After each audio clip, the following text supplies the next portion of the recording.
Assalamualaikum warahmatullahi wabarakatuh. Afiamen dimanapun Anda berada, kembali dengan saya, Kapten Hans. Kali ini saya akan melanjutkan cerita tentang press conference yang sudah dilakukan beberapa hari yang lalu, yaitu pada tanggal 23 Juni 2021. Tapi kali ini, walaupun masih berkelanjutan part 3, namun judulnya berupa seorang mantan distrik manajer BUMN di bagian timur, kini hidupnya menderita. Seperti apa itu ceritanya atau percakapannya? Saya dengan beliau sudah melakukan percakapan melalui telepon, dan nanti melalui telepon akan kami siarkan hasil pembicaraan kami berdua. Beliau bernama Bapak Denny The Hawk. Beliau adalah mantan distrik manager di Kupang pada saat itu. Namun sebelum saya teruskan atau saya lanjutkan, saya ingin mengucapkan terima kasih kepada teman-teman, rekan-rekan yang telah menyisihkan rezekinya untuk diberikan kepada rekan-rekan kami yang saat ini hidupnya menderita. Boleh saya sebutkan nama-nama yang menyumbang dan tidak mendiskreditkan Anda semuanya, bahkan saya secara pribadi atau mewakili 1.233 karyawan Merpati yang saat ini hidupnya boleh dikatakan ada yang menderita, ada yang sangat menderita. Baik, saya sebutkan para penyumbang itu ada 10 orang. Pertama, Bapak Desrion, tinggal di Serang. Kapten Bintang Hardiono, mantan pilot Garuda, beliau masih mau menyisihkan rezekinya, walaupun beliau sekarang sudah pensiun. Pensiun karena upper age. Yang ketiga, Bapak Sofiadi, yang pernah juga bekerja di Merpati, namun tetap masih mau berpikir atau memikirkan nasib rekan-rekan yang lain. Bapak Heri Waluyo, seorang pengusaha. Kapten Risa Sarif, pilot helikopter, yang begitu juga ingin menyisihkan rezekinya untuk orang-orang yang menderita. Kapten Lilian Samawi, mantan pilot Merpati. Bapak Elvis Sapulete, Bapak Hendro Cahyono, mantan karyawan Merpati juga. Bapak Yus Rusmana, dan Bapak Albert van Pandenburg, yang sekarang ini juga dalam kondisi yang tidak baik. Pernah bekerja di Citylink, namun sekarang pindah dan tinggal di Melbourne. Juga saat ini mungkin sudah di PHK, tapi beliau masih mau memikirkan karyawan Merpati yang hidupnya menderita.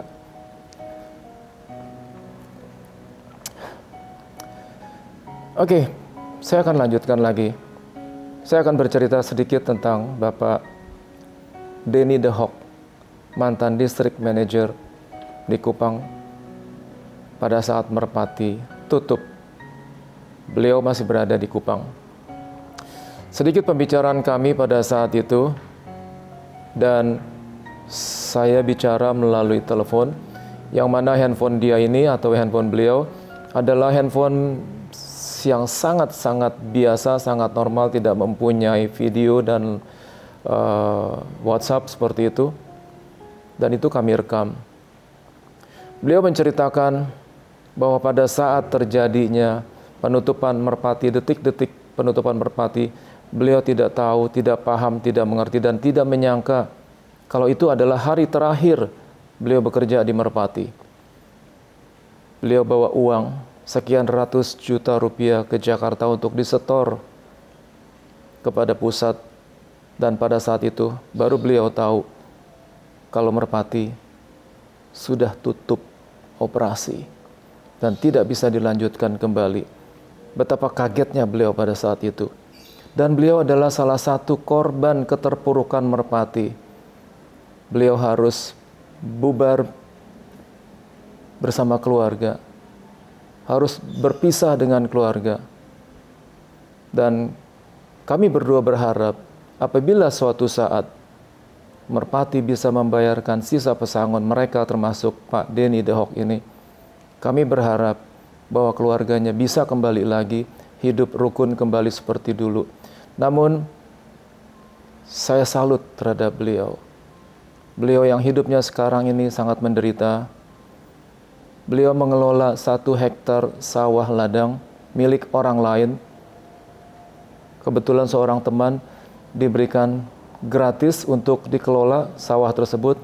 Beliau menanam sayur-sayuran, jagung, dan lain sebagainya, yang mana pada saat panen, beliau bisa jual di pasar hanya untuk biaya hidup makan sendiri sehari-hari.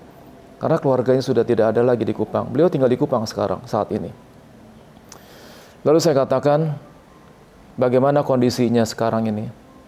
Kondisinya sekarang, Anda bisa bayangkan, seorang mantan distrik manager, sekarang hanya sebagai tukang kebun, menjaga sawah orang. Tidak digaji, harus menghidupi dirinya sendiri. Betapa sengsaranya dia. Tapi yang saya salut juga, beliau tetap kuat, kekeh untuk menghidupi dirinya sendiri, dan berjanji, apabila suatu saat uang pensiun sisanya yang sekitar 250 atau 275 juta itu cair, beliau akan alokasikan dananya untuk anaknya kuliah.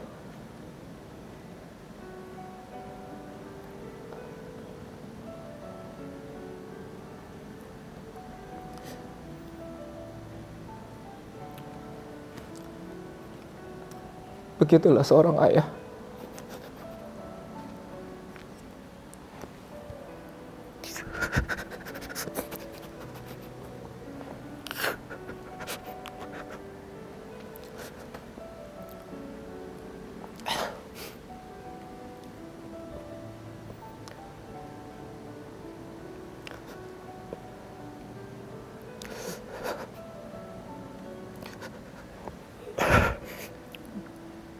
Saya mohon maaf.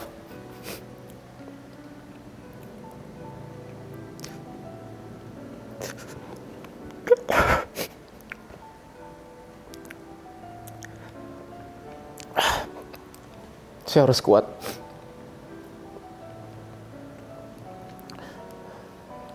Bisakah Anda bayangkan apabila itu terjadi pada diri Anda?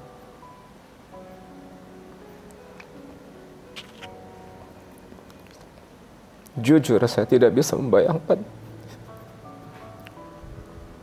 kalau hal itu terjadi pada diri saya.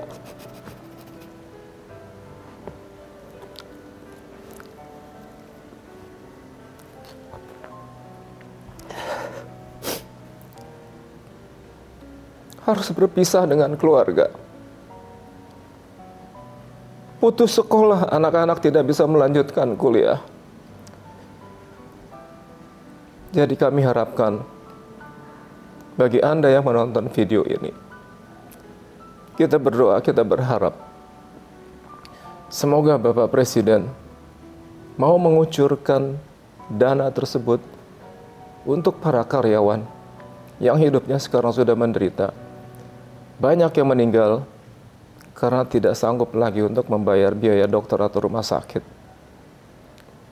Yang jadi ojol sudah saya sampaikan, sekian banyaknya. Bekerja sampai 48 jam ngojek. Akhirnya sampai sakit. Tensinya mencapai 200, gulanya mencapai 600, sampai saya katakan beruntung kamu tidak stroke. Seharusnya kamu sudah stroke saat itu. Saking menghadapi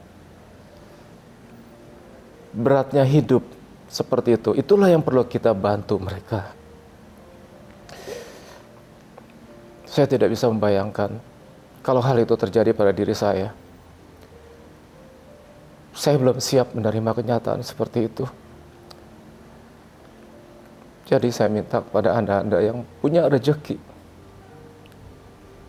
bantulah mereka. Walaupun 10.000 pun masih tetap bernilai, berarti, berharga untuk mereka. Baik, Saat ini cukup dari saya dan kita saksikan atau kita dengarkan pembicaraan saya dengan Bapak Denny The Hawk. Terima kasih atas perhatian Anda dan sekali lagi saya mohon maaf. Assalamualaikum warahmatullahi wabarakatuh. Selamat siang, Pak. Dengan Pak Denny The Hawk. Oh ya, betul Pak. Bagaimana Pak? Ada yang bisa saya bantu? Kenalkan, saya Kapten Hanafi, mantan Merpati, Pak. Oh, Captain, apa kabar? Teman Baik, sejawat. baik Pak Denny. Bagaimana, Captain? Oke, saya boleh ngobrol sebentar? Oh, boleh, Captain. Ini Pak, kemarin kan berapa hari yang lalu kami sudah mengadakan press conference di Hotel Hif Jakarta. Kami meluncurkan surat terbuka untuk Presiden yang mana untuk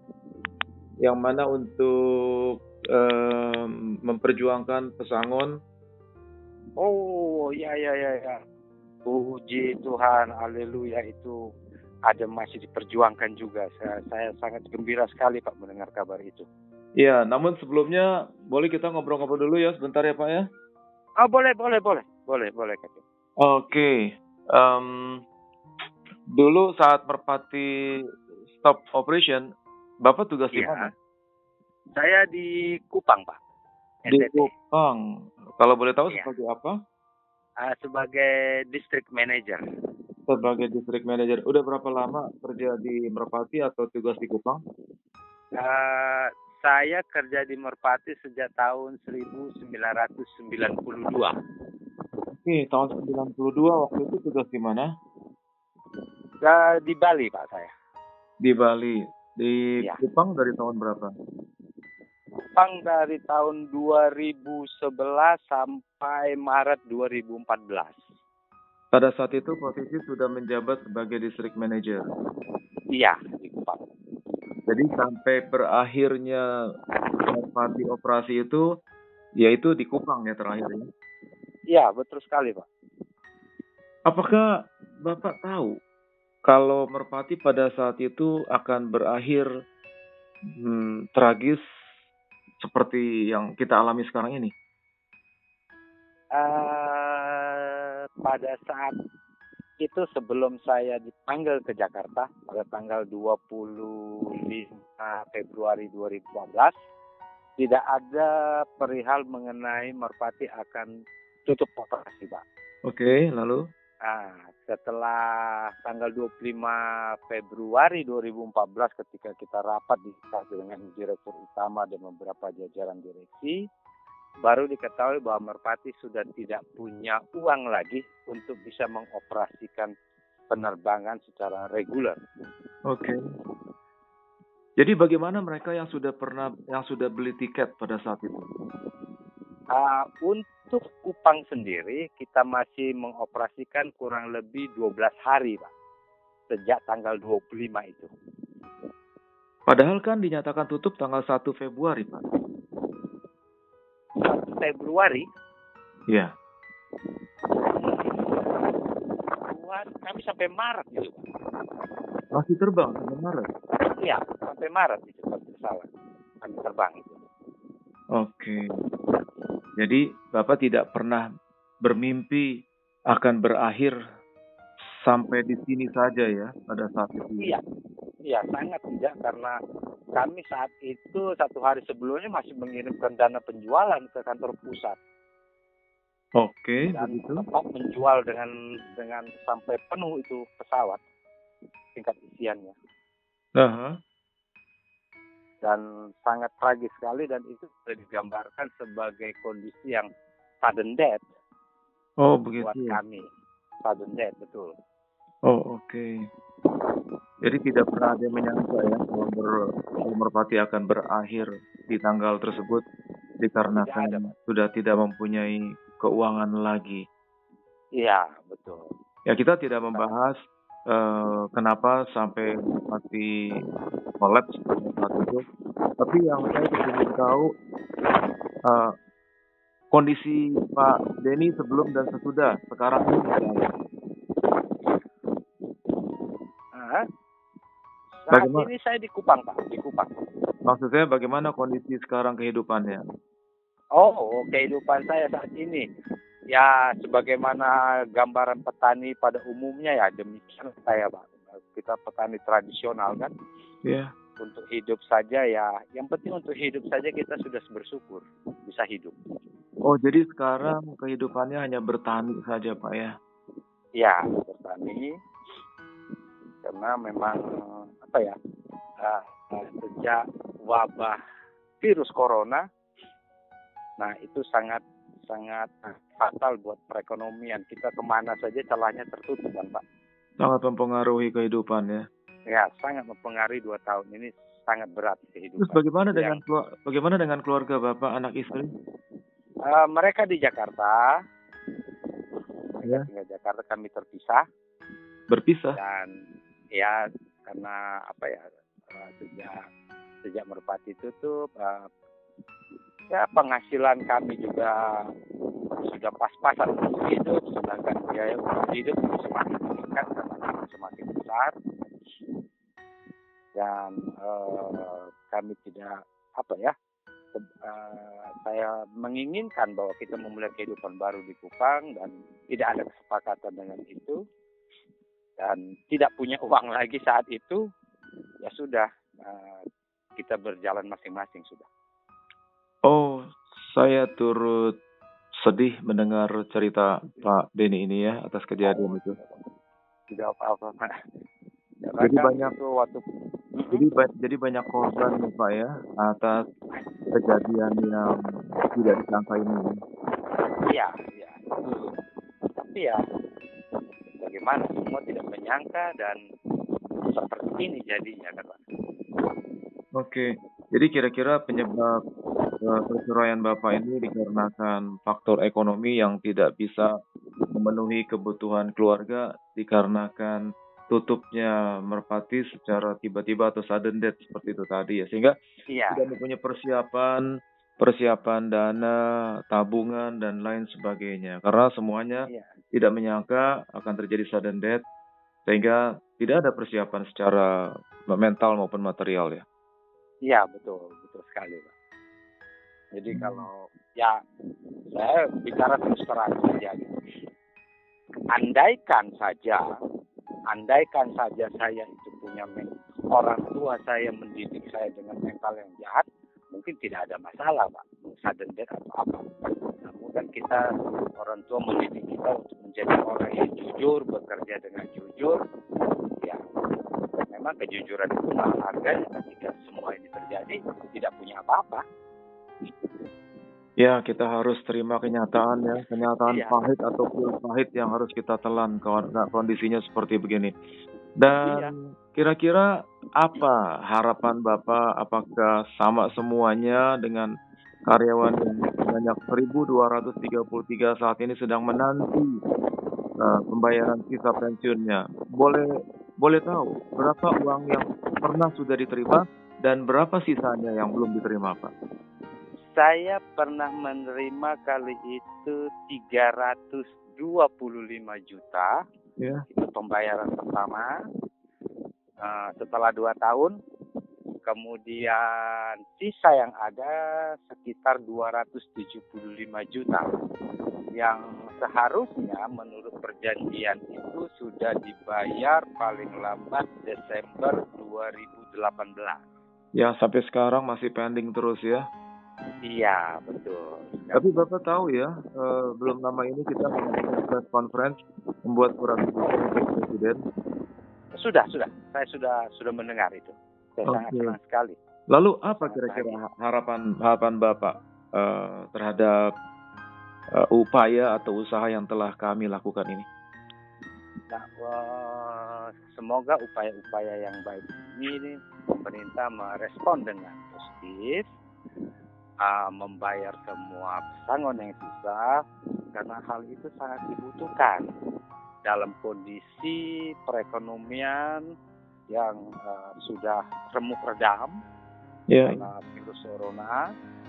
kemudian kami juga harus memulai bisnis kembali, bangkit kembali. Ketergantungan janganlah sangat besar kepada pemerintah dan bantuan-bantuan lain. Penuhilah hak kami, karena hak kami dijamin oleh hukum. Semoga pemerintah jangan menunda-nunda lagi, selesaikan dan biarlah kita mulai hidup baru.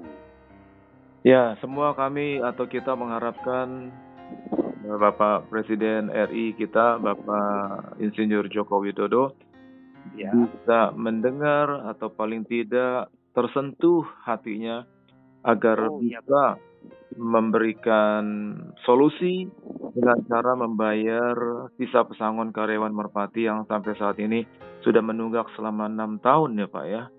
Iya, betul Pak.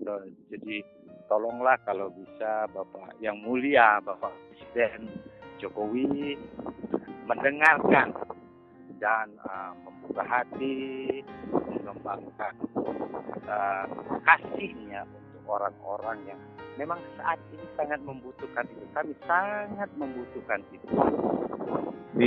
Pastinya kami mengerti sekali. Pasti semua orang sedang menunggu menanti akan turunnya sisa pesangon ini.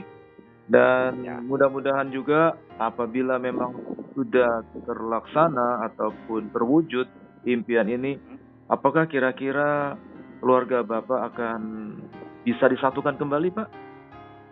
Saya akan berupaya untuk menyatukan kembali, Pak. Kami pun turut berdoa seluruh karyawan, seluruh rakyat Indonesia supaya apa yang sudah berantakan, sudah kacau beliau akan kembali normal lagi ya Pak ya. Jika tidak pun bisa, maka uang itu digunakan untuk yang pertama untuk biaya kuliah anak saya. Ini bicara masa depan seorang masa depan seorang anak bangsa. Kemudian yang kedua adalah mungkin investasi usaha saya. Nah, karena saya ingin semua usaha saya dari apa yang saya miliki, bukan yang dari belas kasihan orang gitu. Saya ingin dari apa yang saya miliki, apa yang menjadi hak saya, bukan karena belas kasihan gitu. Oke Pak. Baik Pak. Mudah-mudahan pembicaraan kita ini bisa didengar oleh beliau yang mulia agar segera bisa mencairkan dana tersebut untuk Bapak dan teman-teman lainnya. Begitu Pak. Itu harapan kami, Pak. Harapan. Oke Pak. Jadi kita hanya bisa berdoa saja Pak, karena kita sudah berbuat semaksimal mungkin. Semoga sekali lagi, semoga tuntutan kami, kita semuanya bisa terwujud. Doa juga bisa dijabah oleh Allah Yang Maha Kuasa. Amin. Ya Pak. Baik, terima kasih atas percakapan kita di siang hari ini. Semoga Pak Denny The Hawk tetap sehat selalu, dan walaupun dengan kondisi yang sangat minim sekali masih bisa bertahan hidup. Yang penting bisa tetap sehat ya Pak ya. Siap, itu yang diharapkan selalu. Kita jaga. Oke Pak. Ya. Baik, terima kasih. Sampai jumpa lagi di lain waktu Pak. Sampai jumpa. Ya, selamat sore. Sore. Demikian percakapan saya bersama Pak Denny The Hawk. Harapan kami semua, pemerintah segera mengucurkan sisa dana pesangon tersebut kepada seluruh karyawan Merpati. Seperti yang kita ketahui, banyak sekali karyawan Merpati yang sudah menderita akan hal ini. Dan sebelum saya tutup, bagi teman-teman yang sudah memberikan sumbangan tersebut, kami pastikan akan kami berikan kepada orang-orang yang tepat bagi mereka yang sangat membutuhkan pada saat ini. Dan tak lupa kami ucapkan terima kasih banyak atas pemberian Anda. Semoga pemberian ini merupakan suatu ladang amal bagi Anda di dunia maupun di akhirat. Semoga keluarga Anda diberkahi kebahagiaan, rezeki yang melimpah, kebersamaan, dan kesehatan, terutama pada saat ini. Bagi Anda yang masih ingin memberikan sumbangan kepada karyawan Merpati, kami masih membuka donasi ini di rekening yang ada di bawah ini. Baik, terima kasih, kami tunggu, dan paling tidak 1 minggu setelah video ini tayang, maka uang tersebut sudah akan sampai di tangan mereka. Terima kasih. Wassalamualaikum warahmatullahi wabarakatuh.